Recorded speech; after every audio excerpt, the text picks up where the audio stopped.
Welcome to the Business Spotlight series. My name is Steve Chiama, and I'm the franchise owner for Action Coach in Fairfax, Virginia, and I'm your host today for the Business Spotlight podcast. And today I have the pleasure to introduce Gina Ramsey, the president of Pink Dog Digital, as my guest. And today we're going to talk about Gina's business, her journey into business ownership, challenges, best practices, and share a peek into what it's really like to build and operate a business. So if this is your first time on the channel, be sure to like and subscribe to get notifications when a new show like this one drops. Gina, welcome to the show. Thank you so much for being here. And please, if you would, give us a little bit of background about who you are and a little bit about your business. Sure. Thank you for having me, Steve. I really appreciate the opportunity. As you said, my name is Gina Ramsey. I'm currently living in Baltimore by way of West Virginia, by way of Ohio. We've got some rental properties and we pop around, but Baltimore is home base. I own Pink Dog Digital, which is a full service digital marketing company. We do websites and social media and search engine optimization and paid ad campaigns and email marketing and all the things that could be done in the digital space. We do not do traditional media. I don't do TV. I don't do radio. I don't do PR. We stay in our lane and do what we know best for our clients.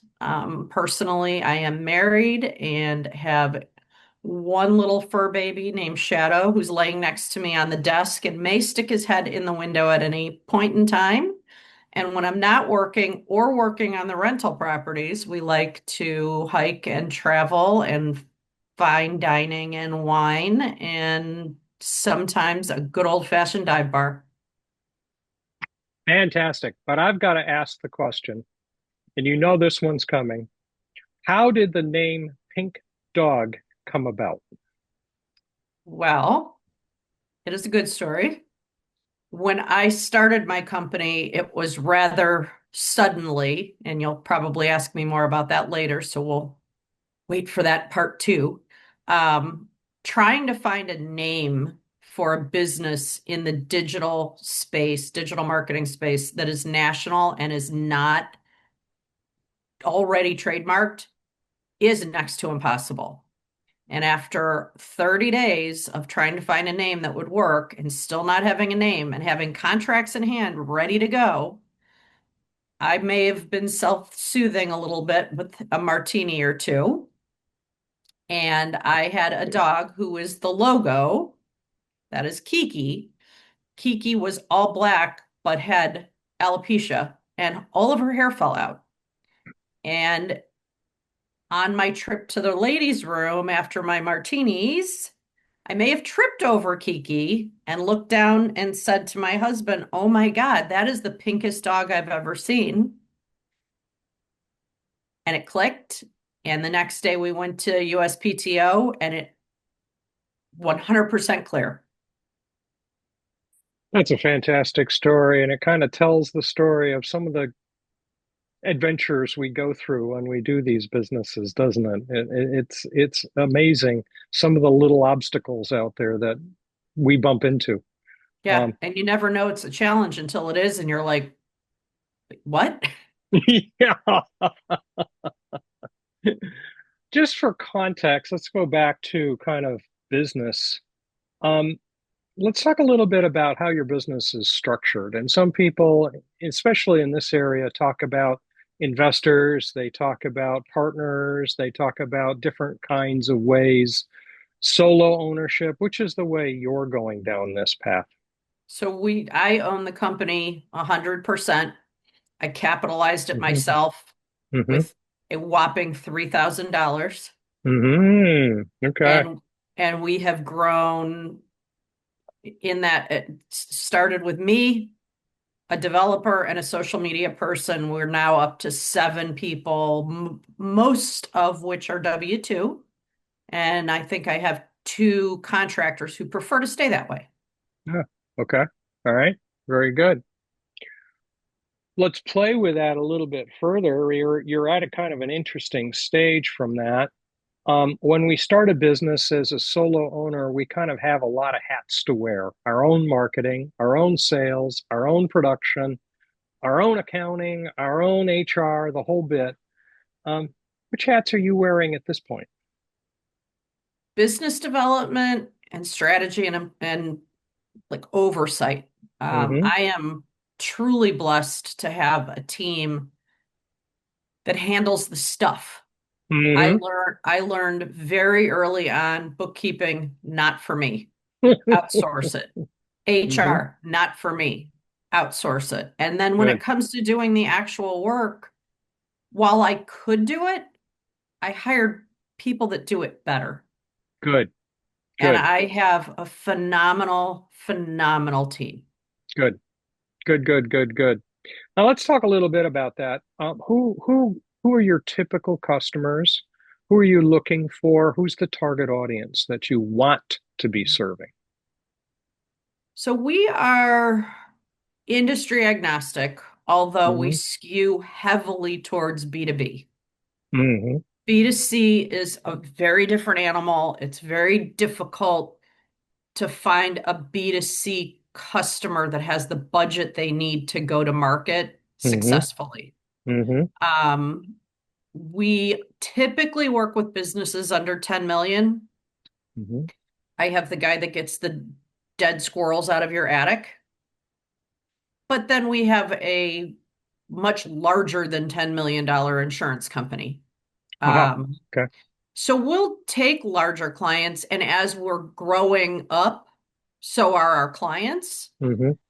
But I still really enjoy working with the small businesses and helping them wrap their arms around something that most of them, I'm a plumber. I'm going to start a plumbing business. I don't know anything about marketing. Mm-hmm. So help me go market. Fantastic. Let's go deeper with that. What makes you unique that would give those kind of people the confidence that you're the person they need to call today? Couple of things. Number one, I'll work with small businesses. A Mm-hmm. lot of marketing companies, if you don't have a $50,000 budget, they don't want to Mm-hmm. talk to you. Mm-hmm. So we've got programs to match most budgets, Mm-hmm. not all, but most budgets. Mm-hmm. But I also have a really deep knowledge of businesses. Before I had this company and before I was in the digital space, I sold yellow pages. Mm. And in selling yellow pages, I learned a lot about a lot of companies. Mm-hmm. So they're not trying to explain to me what they do. Mm-hmm. I walk in understanding what their offerings are and having a plan that will be successful in taking them to where they want to go. Awesome. Awesome. Awesome. Awesome.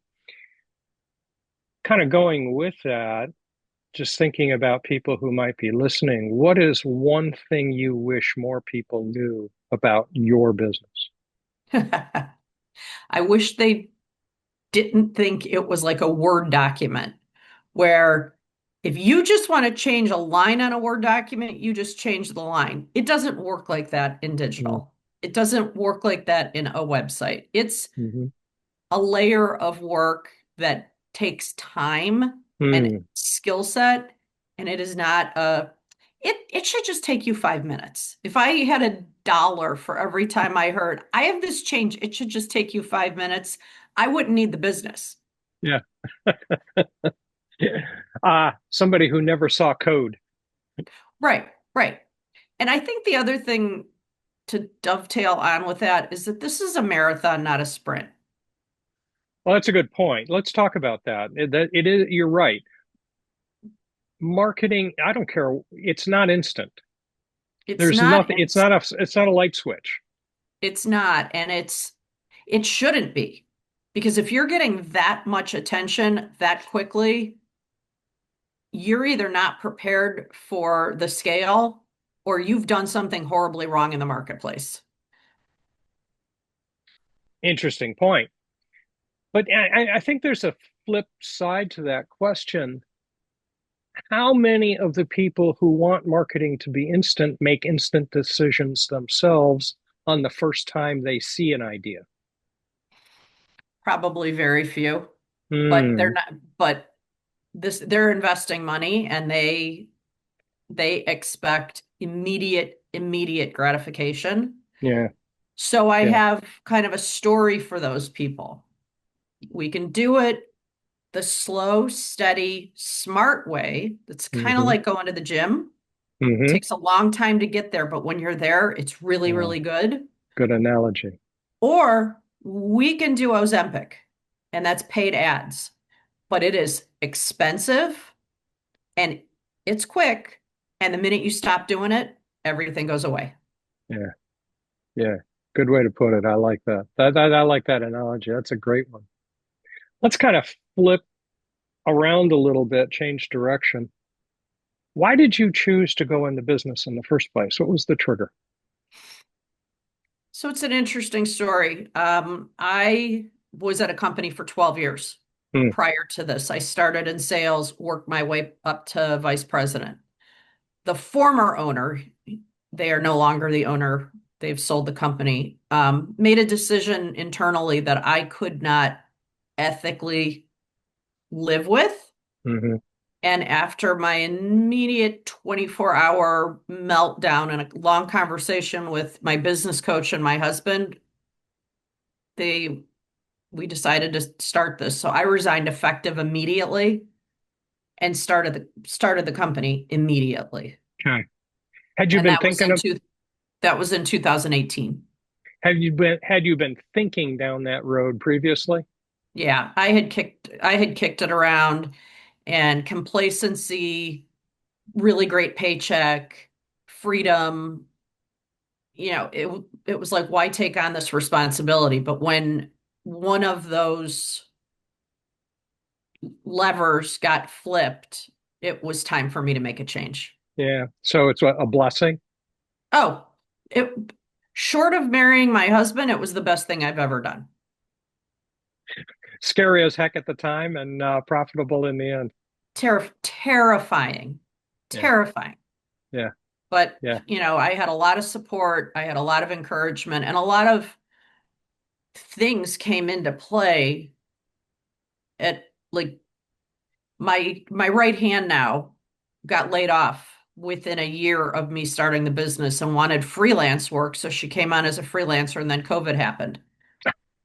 Like all these things just fell right into place in such a Yeah. phenomenal way. In fact, I have two people from my former company that are very, very instrumental in my current company, and they've been with me collectively for 10 to 12 years. Fantastic. Fantastic. Fantastic. Um, just kind of playing with that a little bit. We've bounced one around.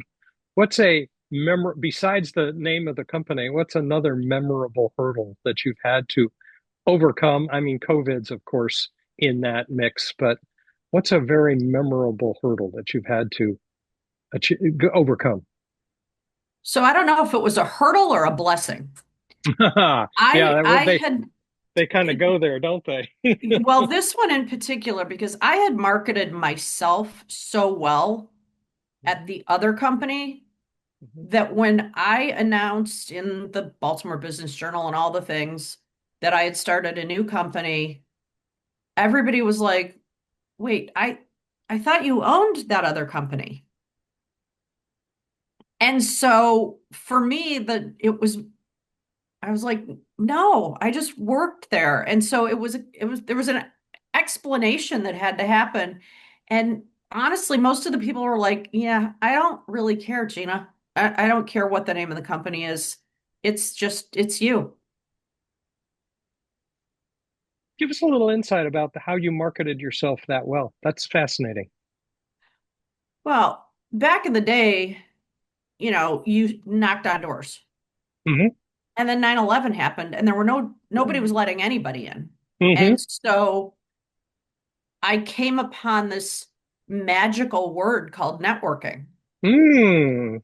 where you got paid to go to happy hours and go to meetings and talk to people and have coffee and have lunch and have happy hours. And I was like, well, this isn't natural for me. I like to do all those things. So I became everywhere. I was everywhere. I went to every networking event 3 nights a week, multiple one-on-ones, and just really developed my own personal brand for digital marketing, did a lot of speaking engagements, and then ultimately got nominated for a number of awards that lent credibility to who I was and what I brought to the table. I never walked into a meeting with somebody and said, "Hey, I'm Gina from ABC Company." I was just Gina. And so when the transition occurred, phone number stayed the same, name stayed the same. The only thing that changed was my email address. So if I translate that a little bit and think in terms of the old cliche, know, like, and trust, you made an effort to be known and liked and trusted with just putting a lot of energy into networking. And yes, Yeah. that's not an instant hunting technique. That's a farming technique. But tell us about farming. Well, I, ne I never really did. I would go into an event with the intention of meeting one, two, or three good people. Hmm. I didn't go into an event hoping to sell to anybody or meet a million people. I just Hmm. wanted to have one, two, or three really good conversations. And those folks became my farmers. Mm. It almost sounds like a Ponzi scheme, and I don't mean it to sound that way, but I can sell to one person at a time, but 10 really good circles, centers of influence can sell to 10 people at one time for me. And I've Hmm. relied very heavily on that method where other people know, like, and trust me. They refer their clients or other CIOs. And so I have to do very little. I shouldn't say that. I do zero outbound other than networking events. I don't do cold calls. I don't do, yeah, I'll connect with people on LinkedIn that I have met or are in my provisors group, but I don't do a lot of farming because I've got farmers for me. Yeah, exactly. Perfect. That's awesome. You've delegated farming. Yeah, I mean, I've delegated as much as I could possibly delegate. The next thing I delegate, I'm going to be out the door. And there's something wrong with that idea? Nope, absolutely not. I see my horizon and it's beautiful. And that tees up my next question. What do you see the future looking like in about 5 to 10 years? Well, I think that I would like to continue to own the business and continue to have my hand in the business, but I would like my team to largely deploy. I love the Hmm. business development. I don't have a problem Hmm. building relationships, meeting people, doing sales appointments, you know, answering questions, that kind of thing. But I have a young team and I would like them to be empowered to become more forward facing and less back of the house so that I can do the things that I want to do. I want to travel with my husband who retired 3 years ago. I want to be able to be here in Vermilion on the boat instead of on a conference call with a client talking about their annual review. They don't need me for that. They're fully capable of that. So, and then the ultimate goal, maybe sell it, maybe figure out how to structure it so that my team members can buy it. Hmm. Very good. Very good. That's fantastic. You've set yourself up in a position where you can go where you want to go from here, isn't it? Yeah, I like that. Yeah. That's very good. Let's talk a little bit about building and recruiting your team. Is there any notables that jump out at you as to how you've chosen to go down the path for how you recruit? So I think that the two best things I did was have conversations with the former employees of the other company. Hmm. Both of them had moved on. I want to be clear. I didn't poach anybody from that company. They had Hmm. moved on. They reached out to me and said, "We believe in you and we want to be with you." Hmm. And then, they started in very different roles and I've promoted them from within and they have brought in their circle. So it's been very organic in how people have come to us. None of it has been a LinkedIn ad, an Upwork hire.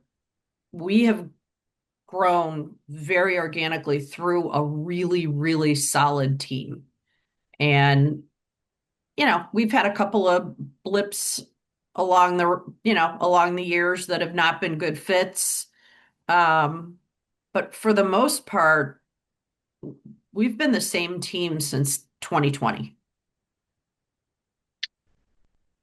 I think I get as I'm sitting here listening, I think I get a sense that you've established a culture right from before you started the company, going all the way back to your prior employment, that you had established a culture so that the people who would fit were the ones who chose to find you. Yeah, I culture is really important to me. The culture at my previous company was very different.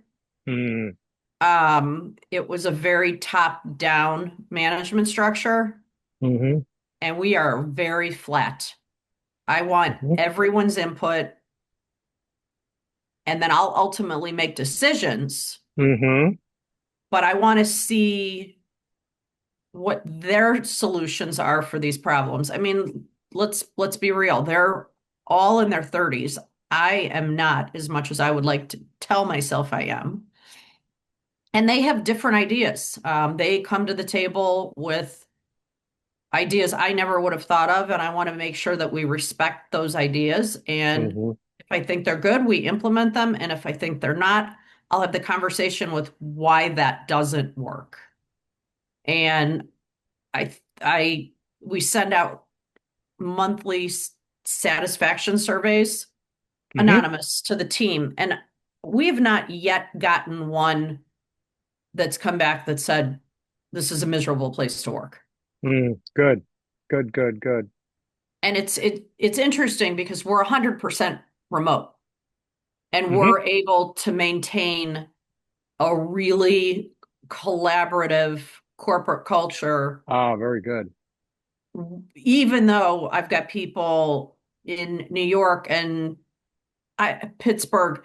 One of my team members, we just he's on a digital nomad visa to Japan for 6 months. Isn't that interesting? And he Yeah. was, uh, always talking about wanting to go to Japan, wanting to go to Japan. I was like, just go. Well, the Mm. time difference and I'm like, we'll figure it out. Like, if this is your dream, go. We'll figure it out. And he just finished the Kyoto Marathon and he's happy as a clam living in Japan and doing his thing. So Good. I think it's a real testament to my team Mm. that they can all stay so engaged and so cohesive, being on a dozen different time zones. And, you know, this one's married, that one's got kids, this one has a bird, this one does drag. Like we've just got a really mixed team that all comes together in a really cohesive manner.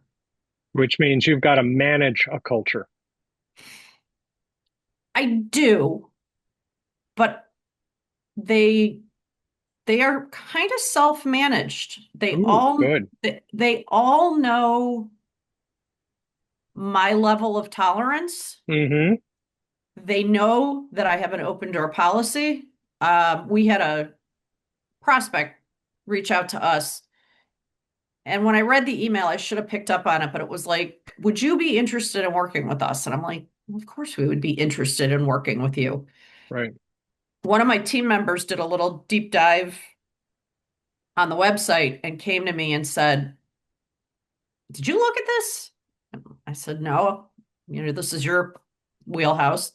And he said, "I don't think this is the right fit for us." And after looking at it, I was like, "Yep, let's decline the engagement. This is not who we want to be a part of."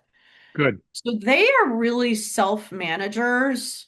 I had one team member come to me and say, "We have a problem, blah, blah, blah."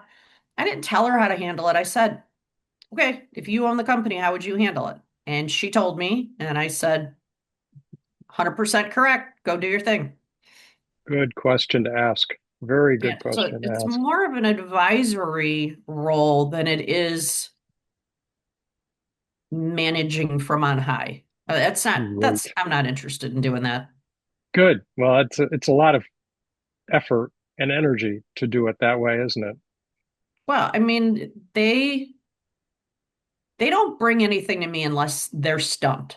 And I Ah, have a pretty smart group of people.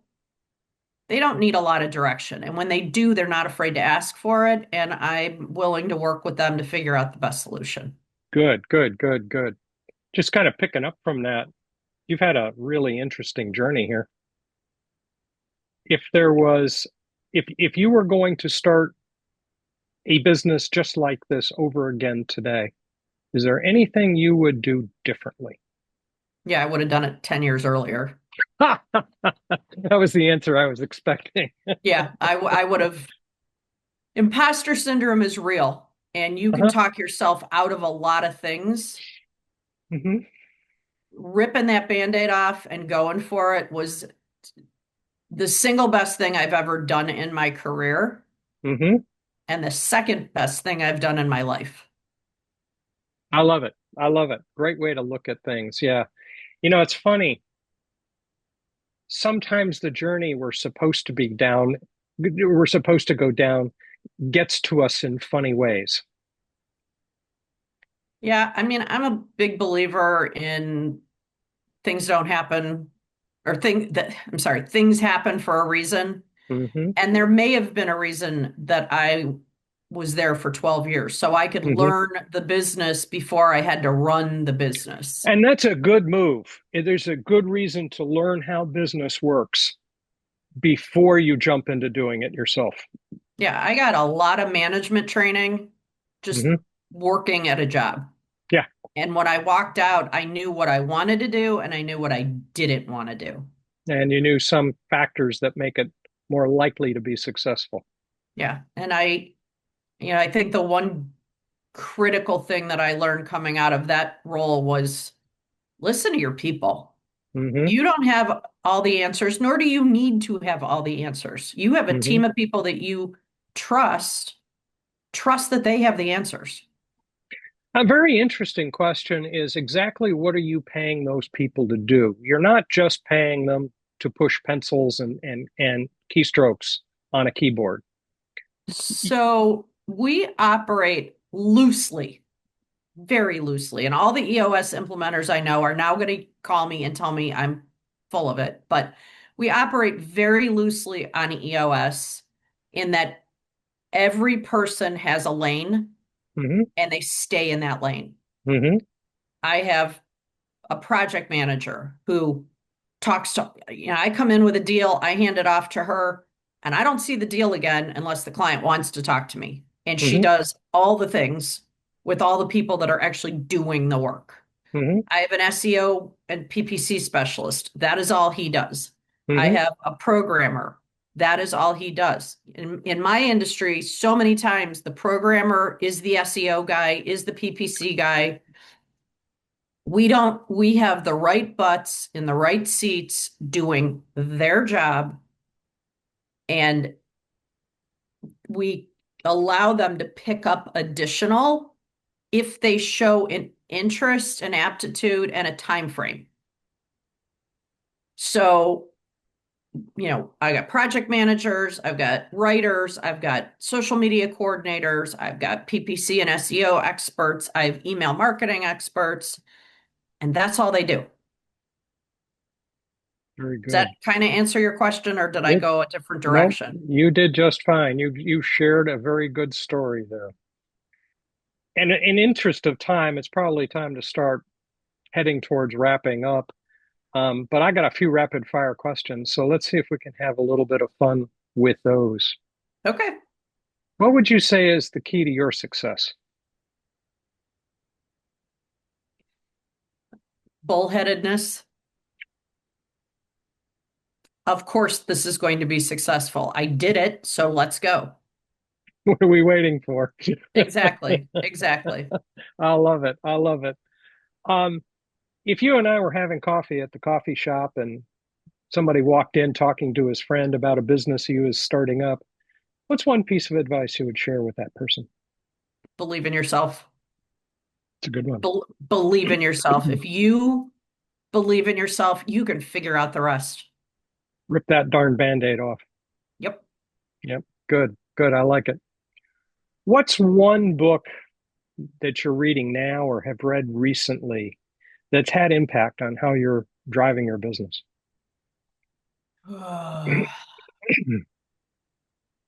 There's a oldie but a goodie called Radical Acceptance.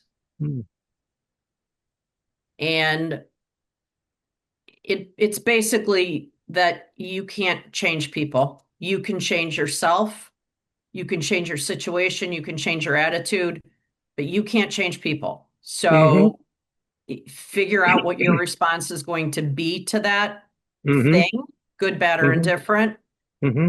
and control what you can control.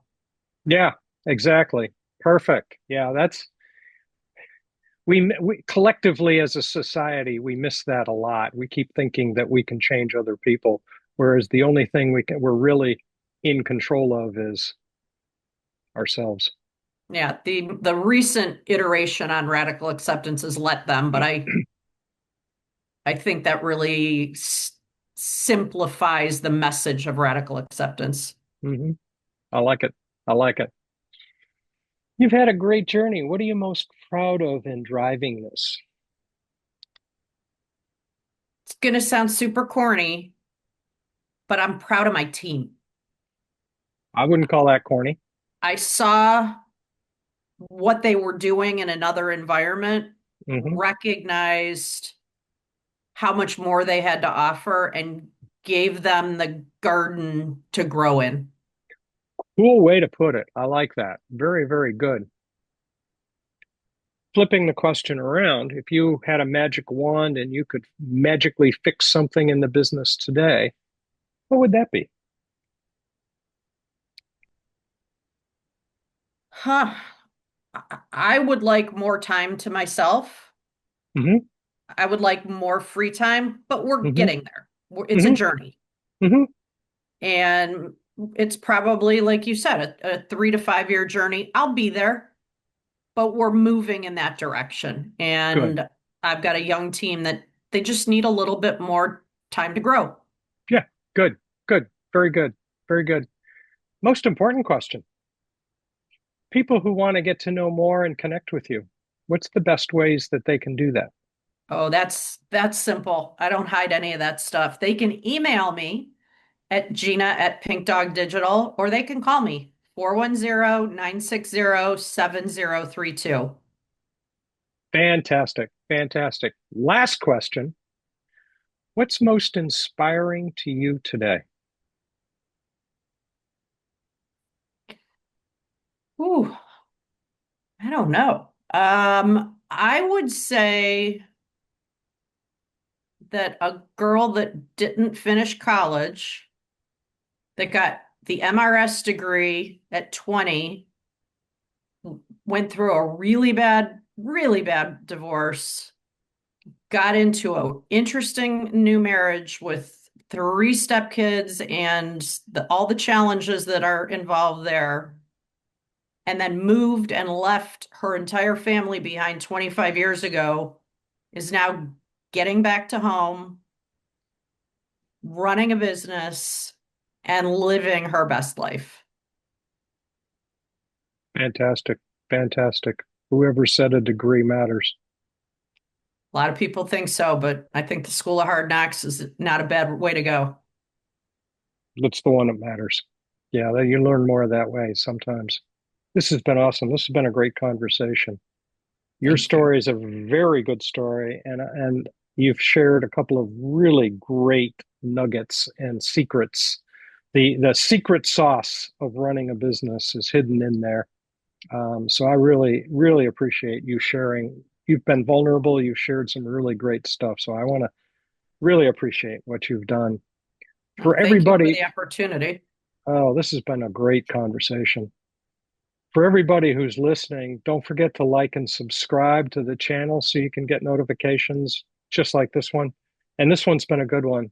So thank you to everyone who's joined us and listened to this far. Gina, thank you so much for being here today. I've really appreciated it. Thank you. I appreciate you, and I look forward to continuing the conversations and relationship.